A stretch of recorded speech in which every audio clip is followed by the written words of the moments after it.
Good afternoon po sa inyo lahat. Good afternoon po. We are gathered here today to celebrate the 60th birthday of Brother Juan de la Cruz.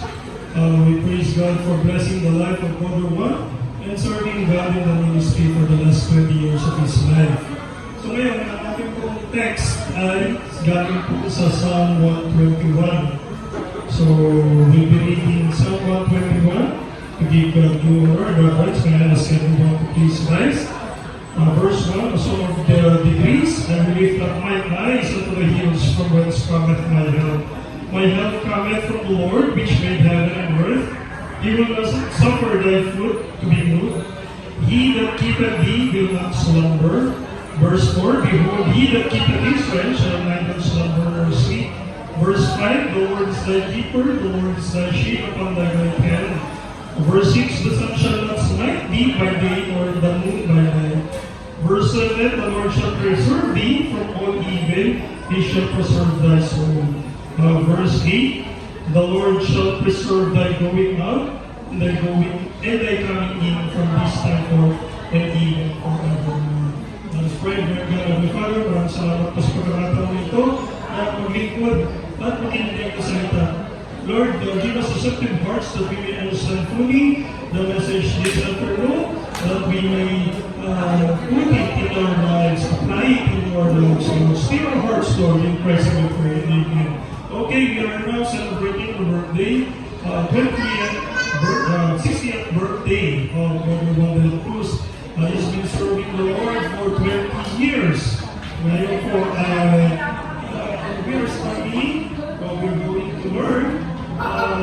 Is God capable of providing for us? So that's what God is doing for the last 20 years for our brother.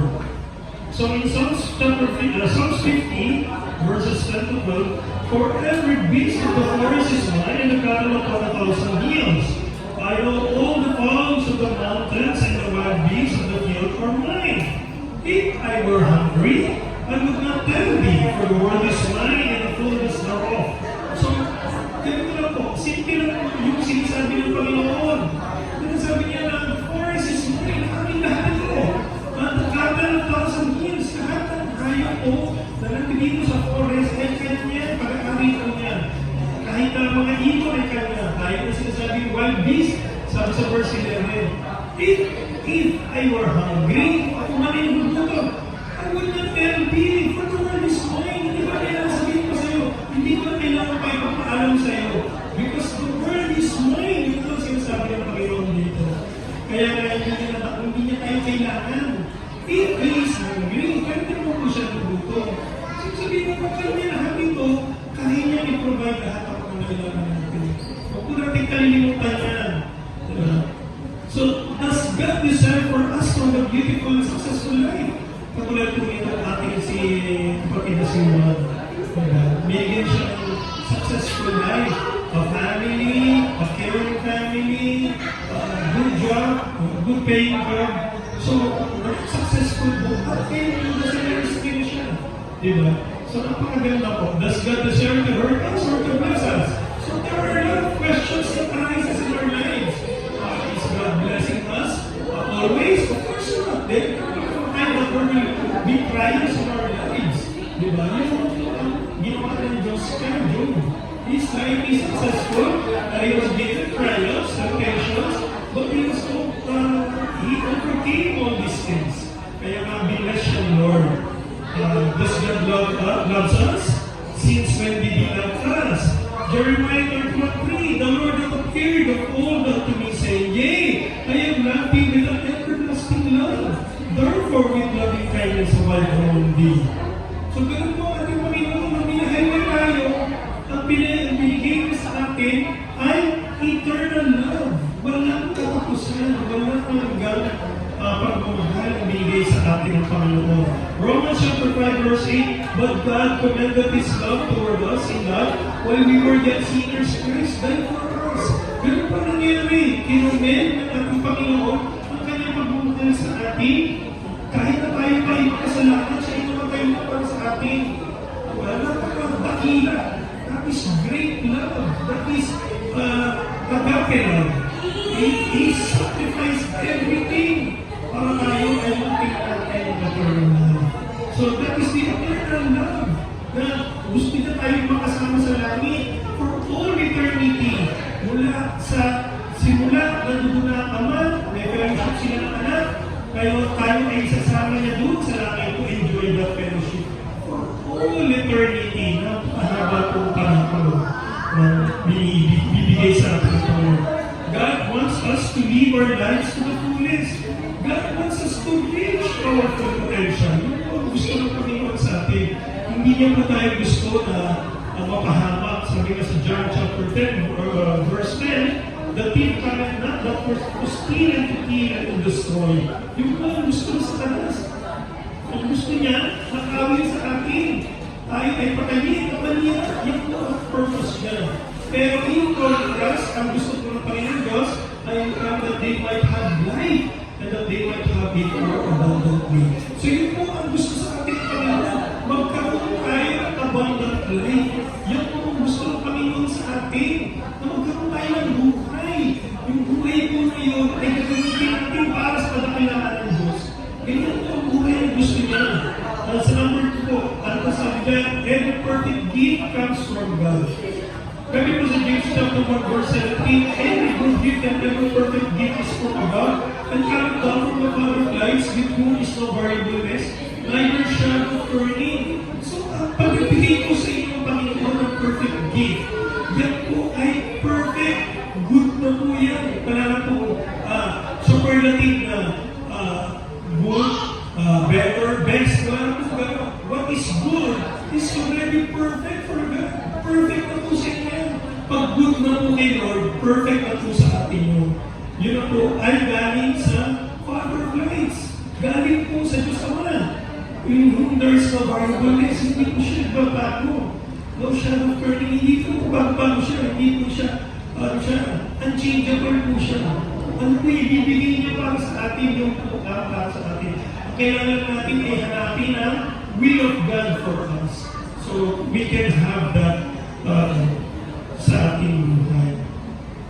He is the ultimate friend who desires good for us. Sabi po sa John 15 verses 19 to 15. As the Father hath loved me, so I have loved you. Continue in my love. So kung tayo po wala po nag-I love you sa atin, huwag po natin tayo limutan. Ang Panginoon sa Kristo mismo, eh po sinasabi dyan, I love you. Sinabi niya mo dyan sa verse 9. As the Father hath loved me, so have I loved you. Continue in my love. Patuloy ka sa pagmamahal ko. Abide in me. Mahal kita, sabi ni Panginoon sa Kristo. If you keep my commandments, you shall abide in my love, even as I have kept my Father's commandments and abide in His love.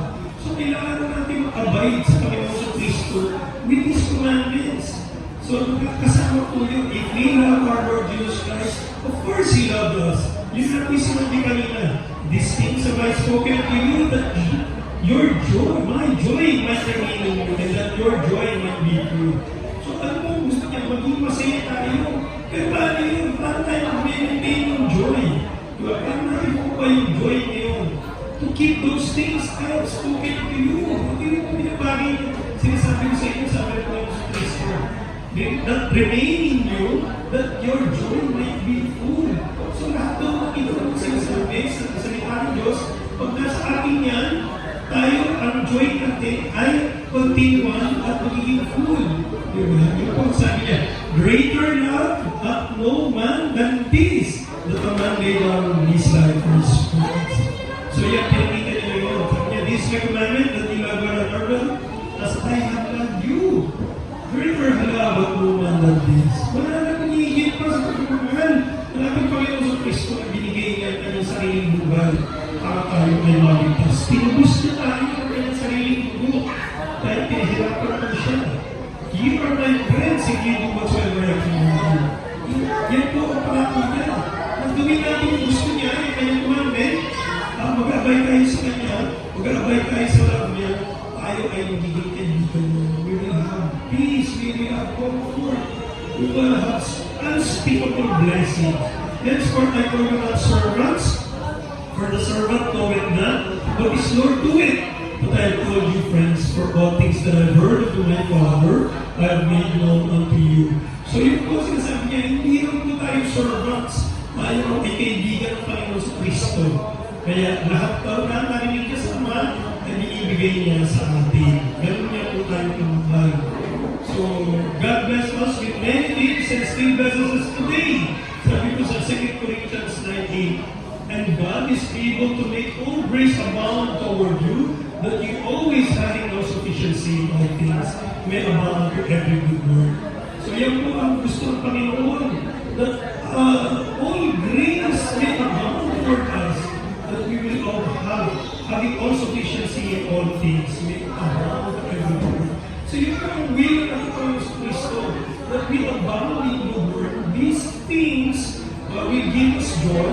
These things will keep us moving forward in the faith.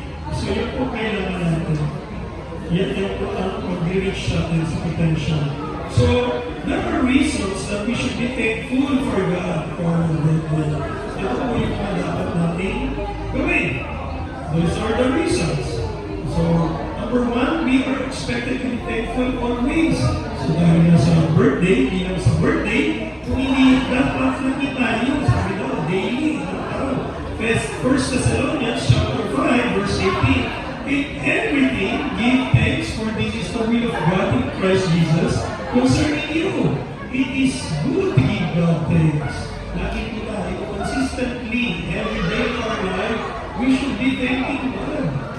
Okay, Psalms 92:1, it is good thing to give thanks unto the Lord and to sing praises unto His and unto thy name, O Most High. So not just someday we worship the Lord, we sing praises, but we can sing merrily in our hearts every day of our lives. We can sing spiritual hymns to our God. Number two, God preserved us to see another year. Tanda po natin, it's like Brother Juan.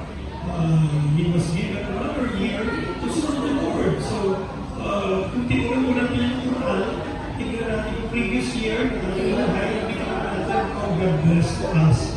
Number one, Psalms 121, verse 1, I will lift up my eyes unto the hills from whence cometh my help. So makikita natin, ganun ang sabi nitong psalmist, pag tinignan niya yung hills, makikita niya agad yung help. My help cometh from the Lord, sabi ko sa verse 2, which made heaven and earth. He will not suffer thy foot to be moved, he that keepeth thee will not slumber. Hindi po siya tutulog. Kaya yung tulog niya ay perpetual and continuous. So, yun po, we have a full supply of help coming from the Lord. Verse 4, behold, he that keepeth Israel shall neither slumber nor sleep. Hindi po, hindi po siya tutulog, hindi siya papahinga. The Lord is thy keeper. The Lord is thy shade upon thy right hand.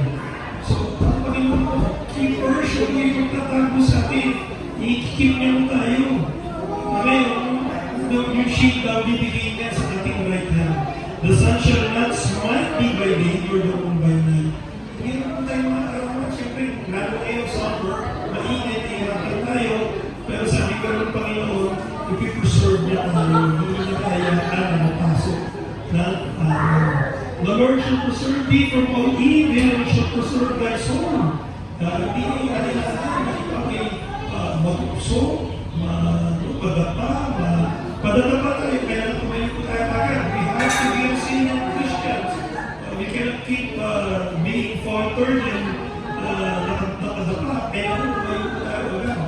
Ganun po ang Panginoon. Ipatayo niyo tayo. He will preserve thy soul. Ito po sabi niya sa verse 7. Verse 8, and the Lord shall preserve thy going out and thy coming in from this time forth and even forever. So ganun po ang Panginoon. Dahil sa paglilingkod natin sa Kanya, itatago niya po tayo, ikikip niya tayo sa danger. Ilalayo niya tayo. Ilalayo niya tayo sa temptation. Hindi niya tayo hayatan. Hindi niya tayo hayatan. At kung tayo ay magapa, tayo ay tatayo niya tutulungan. Basta, we must have a contrite heart and humble spirits. Hindi po tayo magpapalagis na niya. Hindi po tayo, siya po ay Diyos. So, hindi po natin pwedeng sabihin na kaya-kaya natin gawin lahat ng mga bagay. Hindi po. Yung po ang sabi ko sa Kristo, you have to abide with me. If you love me, keep my commandments. And number 3, we are created for His worship. Yung po ang katahinan. Diba? Revelation chapter 4, verse 11, Thou art worthy, O Lord, to receive glory and honor and power, for Thou hast created all things, and for Thy pleasure they are and were created. So yun daw po, tayo ay kinreate. Bakit? Dahil daw po sa pleasure niya. Bakit? Dahil tayo ay worship sa Kanya. Kaya when we are doing our worship, we should be doing our best when we are worshiping God. So every Sunday, we wear our Sunday's best. We wear our hearts best. So kaya tutang natin, i-confess ko natin kasalanan natin that our heart may be ready to receive the engrafted word which was able to save our soul. So, ano tayo magkikaroon ng certain hearts? So, kung may kasalanan sa ating puso, kaya kailangan-confess ko natin yun. So, whether it's before the service, o confess na po, or during the service, para enjoy natin yung fellowship with the Father. Okay, number 4, God has a plan for you, for us. Sabi ko sa Jeremiah 29, verse 11. For I know the thoughts that I think toward you, saith the Lord, thoughts of peace and not of evil, to give you an expected end. So yun po ang gusto ng Panginoon. For I know the thoughts that I think toward you. Imagine nyo, hindi pag kayo mahal mo yung isang tao, di ba lagi mo siya iisip? Di ba? Ngayon, ito po sinabi ng Panginoon, I love you, sabi niya. For I know the thoughts that I think toward you. Iisip ka niya. Di ba? Say the Lord. Thoughts of peace and not of evil. Gusto ka niya bigyan ng kapayapaan. And to give you an expected end. So, sabihin natin, tapos sa ito ng buhay natin, ay magiging maayos. Maganda. How can we show gratitude to God during our birthdays? Saan ba natin ito i-show yung ating gratitude sa Kanya? We have to set up time to praise God. Hindi tayo pwede dapat na basta-basta na lang na anong gagawin natin sa araw-araw. We have to set time. Commune with God through prayers and by reading His Word. So we have to set our time. Kaya magbigay ka ng time. A detailed time kung kailan mo gagawin ang mga bagay na ito. We have to decide to live for Him and His Spirit. Kaya mabuhay tayo ng nakaayon sa kanyang ano. Hindi tayo pwedeng basta-basta na lang mabara-bara na gagawin natin gusto natin, naligtas tayo. Hindi ba naman ang totoo kong Kristiyano, kaya He will keep the Word of God and His will. So kailangan po natin ipagpatuloy po yung natin. Huwag po natin kalimutan. Number 1, we are expected to be thankful always. God pursued us to see another year. Number 2, number 3, we are created for His workmanship. Diba? Yung po, kailangan natin. God has a plan for us. Pero po natin kalimutan na yung time, isiset natin sa kanya na meron siya plano po para sa atin. Okay. We are created for His worship. Yan po ang Panginoon. Pero po natin kalimutan na tayo po ay yung grasp natin sa scriptures, po natin tayo umasa na araw na malakas ako eh. Marami po ang duli po. Kailangan po natin patuloy na magbasa, magkaroon ng devotion, magkaroon ng quiet time with God. Yun po ang gusto niya. Ganun po ang ginawa natin para sa Kristo, ang kanyang buhay ko dito sa mundo. Kaya that is also expected from us by God the Father. To have a relationship with Him, kailangan po natin maintain yung ating devotion, yung time, natin sa kanyang prayer time. Okay, let us pray. My great God and our Father, maraming salamat po sa pagkakataon, binigay po sa amin yung Panginoon Diyos. Pinag-pray po namin kung sino na po nandito na nangyayaran ng loving Savior. We pray that you talk to their hearts, Lord, that they understand your salvation that is rich and free, your salvation that is only available at the foot of the cross, walang iba or other than given by your Son, Lord.